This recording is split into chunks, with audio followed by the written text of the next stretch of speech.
Muchas gracias, le damos la bienvenida al doctor Fausto Murillo. Espero se encuentre bien. Fausto, ¿cómo está usted? Es un gusto saludarlo. ¿Cómo le va?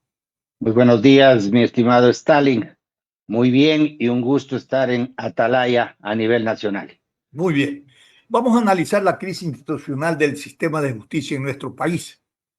Eh, y se expresa en lo fundamental en una pérdida de confianza y credibilidad en las instituciones judiciales debido a problemas como la corrupción, politización y la falta de transparencia. Esta crisis que vive el país en el sistema judicial se ha manifestado de distintas maneras. Primero, se ha observado una corrupción estructural dentro, ¿no?, de la justicia.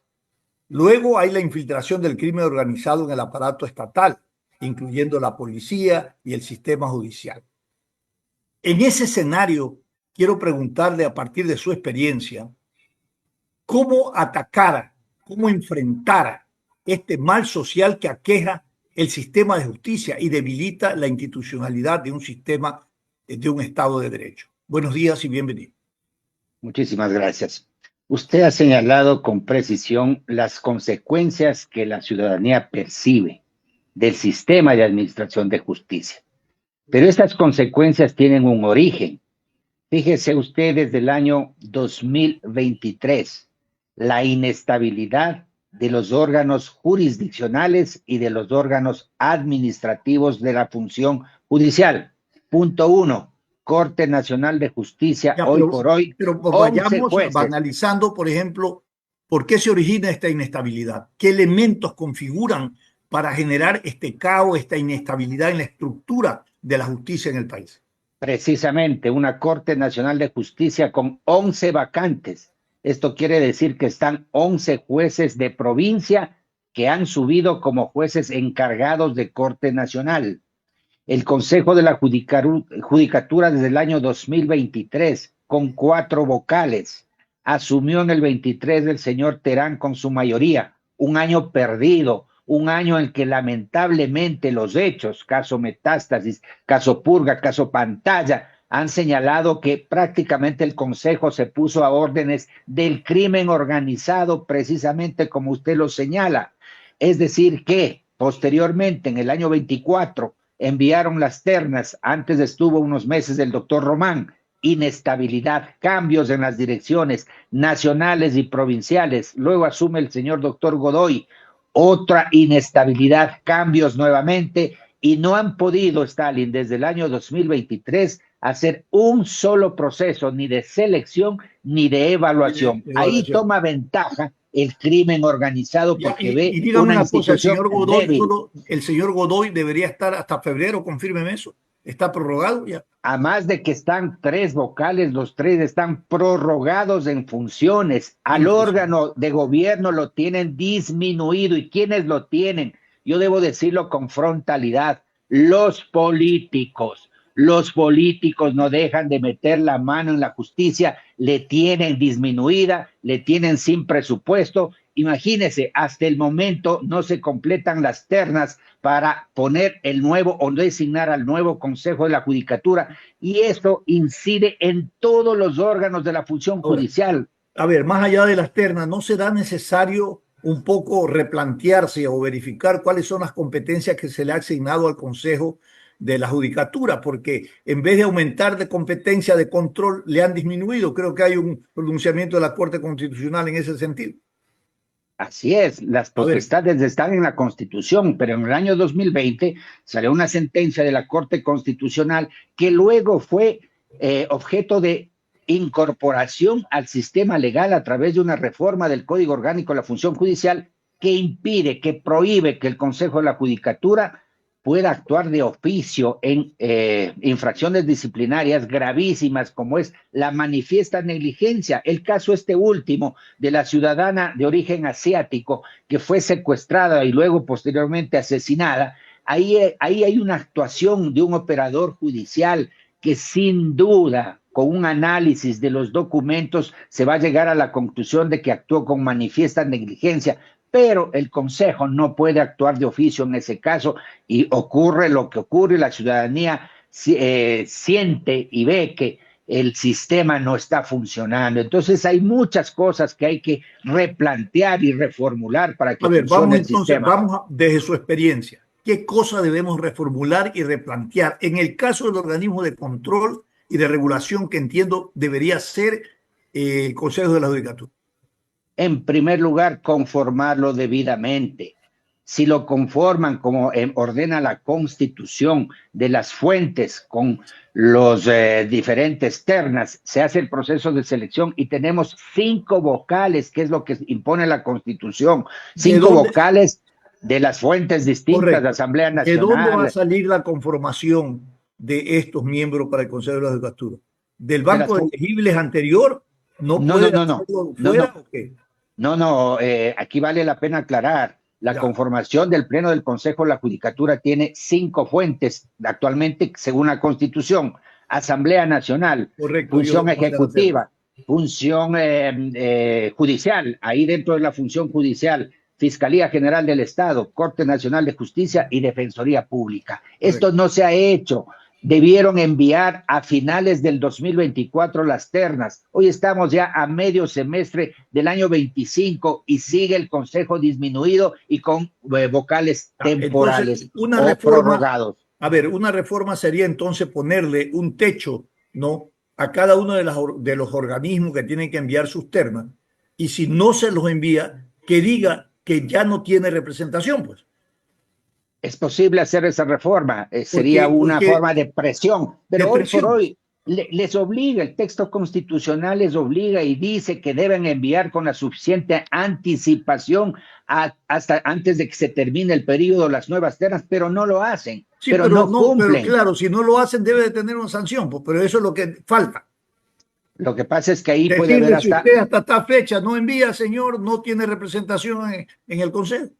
Ahí debe actuar el control político, mi estimado Stalin, porque esto está sujeto a control político, es un incumplimiento. Entonces, ¿qué es lo que pasa? Que la justicia está en boca de todo el mundo, pero el sistema, los organismos del Estado no apoyan a la administración de justicia al punto que le tienen disminuida. La justicia, la administración de justicia, perdónenme la expresión, siempre la quieren sometida al poder político y de rodillas pidiendo presupuesto económico para cumplir sus potestades y sus responsabilidades. Por eso es que no hay evaluación, no hay procesos de selección, porque no le dan la importancia a la función judicial, y por eso es lo que ocurre, que jueces que se han involucrado con el crimen organizado se han tomado ventaja y están haciendo lo que hacen, y el país se alarma por lo que está ocurriendo. Fausto, ¿cómo logramos la autonomía y la independencia de la justicia y alejamos la politización de la justicia?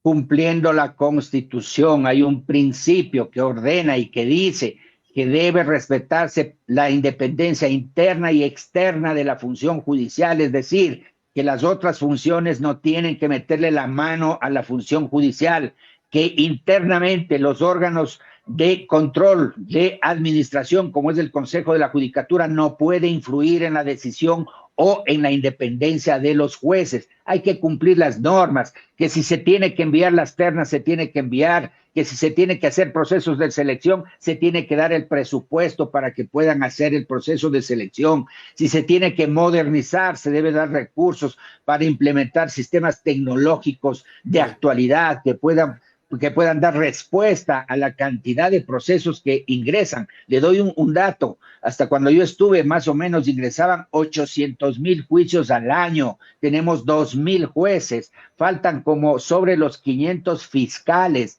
Faltan defensores públicos. Faltan servidores administrativos jurisdiccionales, es decir, secretarios, ayudantes. Hoy hay una especie de tapar un hueco y abrir otro, porque cuando hay una vacante en la Corte Nacional, como ha ocurrido, sube un juez de Corte Provincial, deja un vacío.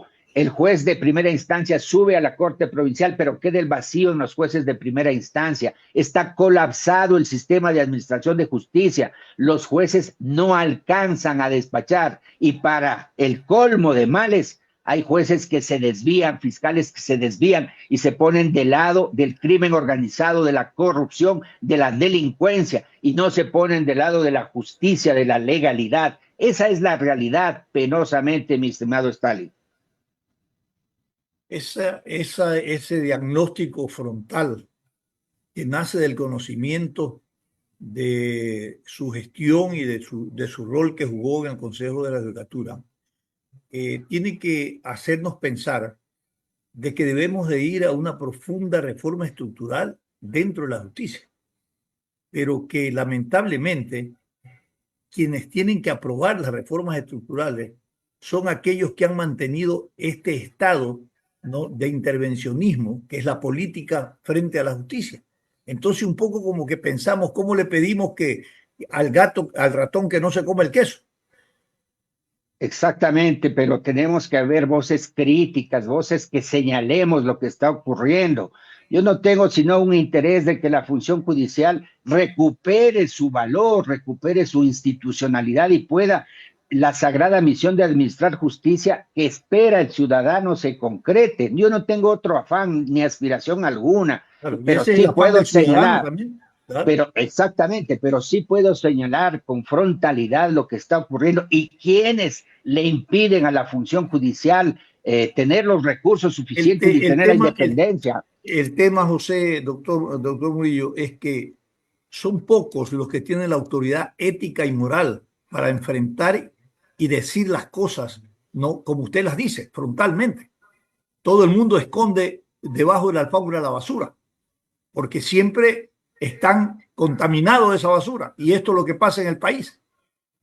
Desafortunadamente, pero hay que ser positivos, mi estimado Stalin, hay que seguir en esta lucha, porque llegará un momento en que si las cosas siguen así, será la propia ciudadanía la que deberá tomar alguna posición de presión a fin de que dejen de intervenir en la función judicial, dejen de afectar la independencia económica y la independencia en sus potestades jurisdiccionales. Yo quiero aquí señalar una cuestión que es muy importante. Aparentemente se le está vendiendo a la ciudadanía de que suspendiendo jueces se resuelve el problema. No se resuelve el problema, lo que están es afectando el servicio, y si no resuelven la situación disciplinaria de esos jueces, están volviendo a reincorporarles, pagarles los que han dejado de perseguir y siguen administrando justicia. Mi querido Stalin, hay un caso pero escandaloso de una jueza, me parece que es Torres de Santo Domingo, que le acaban de destituir la semana pasada, pero ha pasado más de un año cobrando sueldo y administrando justicia, y recién al pasado más del año le acaban de destituir porque ya tiene un llamamiento a juicio. Entonces estas cosas no pueden pasar. El sistema está... El expresidente del Consejo de la Judicatura preso recibía todavía su sueldo. Imagínense, tuvimos el caso de un vocal que estando detenido pedía el link para intervenir en las sesiones. Así es. Entonces estamos en una situación realmente desesperante y tiene que regresar. Esto es una cuestión de Estado, no es una cuestión de una función. Correcto. ¿De dónde tiene que salir una reforma, una propuesta de Estado, ¿no? ¿Quién tiene que tomar la iniciativa? ¿De dónde tiene que venir una propuesta de reforma, incluyendo todos estos aspectos que tienen que ver más que nada con conducta ética del ejercicio dentro de la justicia? Quienes tienen, según la Constitución, facultad o iniciativa legislativa es del Ejecutivo, es la propia Corte Nacional. La propia Corte Nacional puede elaborar un proyecto y presentarlo a la Asamblea para cambiar estas circunstancias de orden legal y de orden y de hechos que está ocurriendo en la función judicial, y reordenar, reorganizar, restablecer quizá un nuevo consejo con otras fuentes, quizá un presupuesto que sea de alguna manera permanente, pero en relación a las necesidades que de año a año y día a día van apareciendo en la función judicial, y que las otras funciones respeten, y hay que hacer respetar a la función judicial. Me perdona Stalin, pero si no hacen las propias autoridades respetar la independencia, pues van atropellando. Se necesita carácter, se necesita decisión y se necesita frentear por los derechos de la función judicial. Correcto. Un aspecto que realmente se demanda y que, como quien dice, como usted dice, debilita la estructura funcional de la justicia, es aquel que tiene que ver con el abuso de la prisión preventiva, en donde se desvían la atención a funcionarios de seguridad pública para ir a cuidar a estas personas con arresto domiciliario. Ahí hay un tema sensible, mi estimado Stalin. En el año 2022, el Pleno del Consejo de la Judicatura emitió una resolución estableciendo parámetros y lineamientos para que precisamente este arresto domiciliario, que es una medida sustitutiva a la prisión preventiva, sea decidida o sea otorgada bajo ciertas lógicas. No puede ser que la policía tenga que designar entre 800 o 1000 servidores judiciales a cuidar personas involucradas en proceso que están cumpliendo una medida sustitutiva en sus casas. Eso hay que analizar debidamente y para eso son las mesas de seguridad. Para eso tiene que tomar iniciativa el presidente del Consejo de la Judicatura, el presidente de la Corte, convocar al Ministerio del Interior, a la Fiscalía General del Estado y poder analizar cómo se puede optimizar estas circunstancias que están en la Constitución. Es verdad que alguien por su condición de salud, por su enfermedad, por su edad, tiene que ir a arresto domiciliario porque necesita una medicina, pero ahí hay que analizar si precisamente necesita 3 servidores judiciales al día porque cumplen turnos de 8 horas. Todas esas cosas se trabaja de manera articulada entre las instituciones, pero hoy por hoy, desde el año 23, no hay esa articulación precisamente por la inestabilidad en la que ha caído por las decisiones políticas el órgano de administración de justicia como es el Consejo de la Judicatura. Por ejemplo, usted, doctor, ha revelado que en el 2023 la Contraloría ha realizado 108 exámenes especiales a declaraciones patrimoniales de jueces y fiscales, de los cuales 59 presentan indicio de responsabilidad penal. Además, al menos 90 funcionarios judiciales han sido destituidos en el último año, entre ellos 47 jueces. ¿Qué destino tienen estos exámenes especiales que hace la Contraloría? La Contraloría, si ha detectado indicios de responsabilidad penal, debe y tiene que haber enviado, de acuerdo a la circunstancia del trámite, a la Fiscalía General del Estado para que se inicie el proceso de investigación penal. Eso seguirá su curso y sabrá la Fiscalía dentro, como titular de la acción penal pública, avanzar en las investigaciones. El otro tema de los jueces destituidos. Yo he dicho, y lo vuelvo a repetir, a los malos servidores hay que destituirles, pero hay que destituirles bien, es decir, respetando el debido proceso, garantizando el derecho a la defensa, porque caso contrario, mi estimado Stalin, y eso ha ocurrido permanentemente, vía acción de protección o vía contencioso administrativo, retornan y el Consejo de la Judicatura tiene que pagar todos los sueldos que han dejado de percibir durante el tiempo que han estado fuera y se vuelve un círculo vicioso que afecta el presupuesto y los malos servidores retornan, de tal manera que el proceso disciplinario tiene que ser absolutamente válido para que el resultado no tenga un rebote y regresen los malos servidores judiciales. Bueno, esto es una puerta giratoria, ¿no? Igual como los delincuentes ingresan y salen, los mismos son como es sancionado administrativamente y después retornan por las mismas resoluciones de los jueces.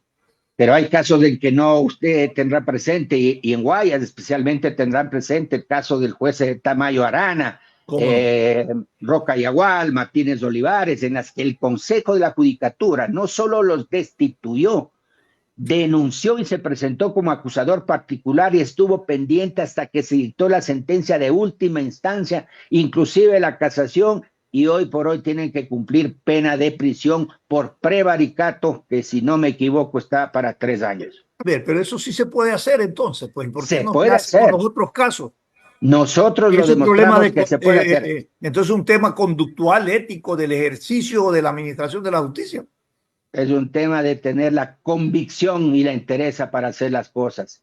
Esto Correcto. no es fácil, esto no es fácil, tiene consecuencias y las consecuencias son que pueden perseguirte políticamente o recibir amenazas de otra naturaleza. Usted es un caso de persecución política. Tuvo su tránsito por el Consejo de la Judicatura, hizo lo que tenía que hacer, dejó asentados precedentes importantes en el régimen disciplinario, pero sin embargo fue enjuiciado políticamente. Es que soy incómodo para los políticos. Yo soy un técnico. Yo hablo porque conozco de la función judicial. Yo soy un exjudicial que no me debo a los políticos. Entonces, naturalmente, como soy incómodo, no les conviene que esté en la posición que estaba y tienen que... lo lograron, eso es evidente, pero la ciudadanía sabe. La ciudadanía sabe y conoce quiénes estamos en la línea de defender la institucionalidad y quienes atacan a quienes estamos en esa línea. Así que vamos no. a ver. ¿Cuáles son las reformas que podrían plantearse a nivel del régimen disciplinario, pero urgente, necesaria, que evite lo que todos los días se ve, ¿no? Que hay un abuso, hay una especie de manipulación de la justicia y realmente es vergonzoso lo que está pasando. Hay el artículo 109, numeral 7, que tiene 3 categorías de infracciones: error inexcusable, dolo y manifiesta negligencia. La reforma que tiene origen en la sentencia de la Corte Constitucional dice que el Consejo frente a estas 3 figuras no puede actuar de oficio y que necesita una denuncia o una queja y que además debe pedir una declaración previa del órgano jurisdiccional superior. Esto, señores que me escuchan y ciudadanía, esto ha vuelto prácticamente una imposibilidad de que el Consejo pueda actuar inmediatamente como se necesita de acuerdo a los hechos que están ocurriendo. ¿Qué es lo que yo planteo? Que para la negligencia manifiesta, se puede definir como una falta de cuidado total de un administrador de justicia, que omita, que ignore reglas básicas, reglas de la lógica elemental, del sentido común. Ahí está el caso de la ciudadana asiática que la ciudadanía ha evidenciado. Fueron tomados prisioneros de estos involucrados con elementos y se les dictó medida sustitutiva.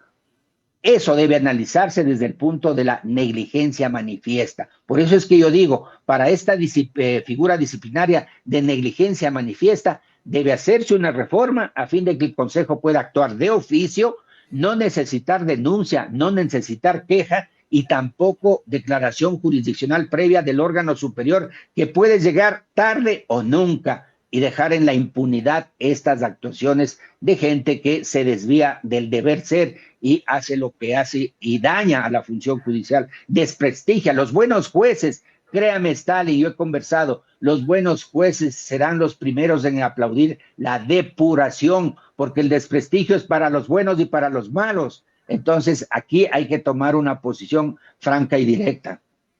Correcto. ¿Cuándo entonces el Consejo de la Judicatura tendrá sus representantes institucionales para poder lograr su reestructuración?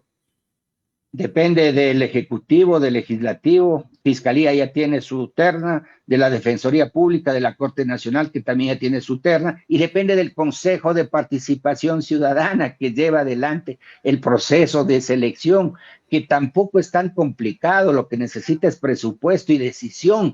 Un proceso para selección de vocales del Consejo no puede durar más de 30, 60, 90 días en el extremo. Pero ya vamos prácticamente 6 meses de lo que va este año 2025 y ni siquiera están completas las ternas. Eso quiere decir que no le dan la importancia al rol que cumple la función judicial dentro del sistema democrático. Y eso es lo que está pasando. La condena y la censura social es un elemento fundamental en la lucha contra la corrupción y contra la intromisión institucional a nivel de la justicia. Usted, por ejemplo, ha respaldado la decisión del ministro del Interior, John Reinberg, de haber publicado los nombres de jueces y fiscales señalados por liberar a delincuentes. Esto de alguna manera es expone a estas personas ante la censura social, ¿no es cierto? De alguna manera esto ayuda, pero está claramente establecido, se puede hacer eso, o también hay una estructura que lo niega en términos de la organización de la justicia.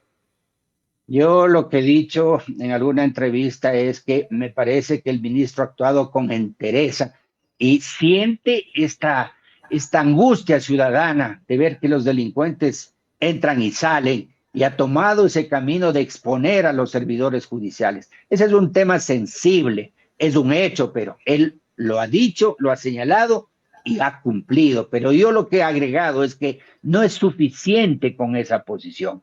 El ministro, el fiscal general, el procurador general del Estado tienen legitimidad y están legitimados, valga la redundancia, para presentar las denuncias contra los malos servidores, para presentar las quejas, para denunciar por prevaricato a fin de que el órgano administrativo, si recibe una denuncia del ministro del Interior, del fiscal general, del procurador general del Estado, no va a ocurrir en que ese proceso disciplinario se dilate o suspendan a los servidores y no resuelvan la situación disciplinaria dentro de los 90 días. Y el órgano superior, frente a una denuncia del ministro del Interior, tiene que dar la declaración jurisdiccional previa máximo en 30 días. Eso Correcto. Es lo que se tiene que hacer. Entonces ahí va a haber consecuencias inmediatas para un servidor que se aparta y se ha logrado demostrar que ha cometido la infracción. Por tanto, si es gravísima, puede ser destituido y paralelamente enjuiciado penalmente si denuncia por prevaricato o por alguna otra figura penal que está prevista en el Código. Este es un diálogo con el ex miembro del Consejo de la Judicatura, José Murillo. Él cree que aún es posible revertir el colapso institucional. Propone retomar las mesas de seguridad, reformar el régimen disciplinario, completar la integración del Consejo de la Judicatura e iniciar una evaluación general del sistema judicial. Doctor, muchísimas gracias por haber estado con nosotros. Gracias a usted, Stalin, un gusto. Es un placer verlo. Cuídense a ustedes, ecuatorianos. Gracias por vuestra sintonía. Nos despedimos hasta el día de mañana con más invitados y análisis de noticias. Felicidades. Cuídense.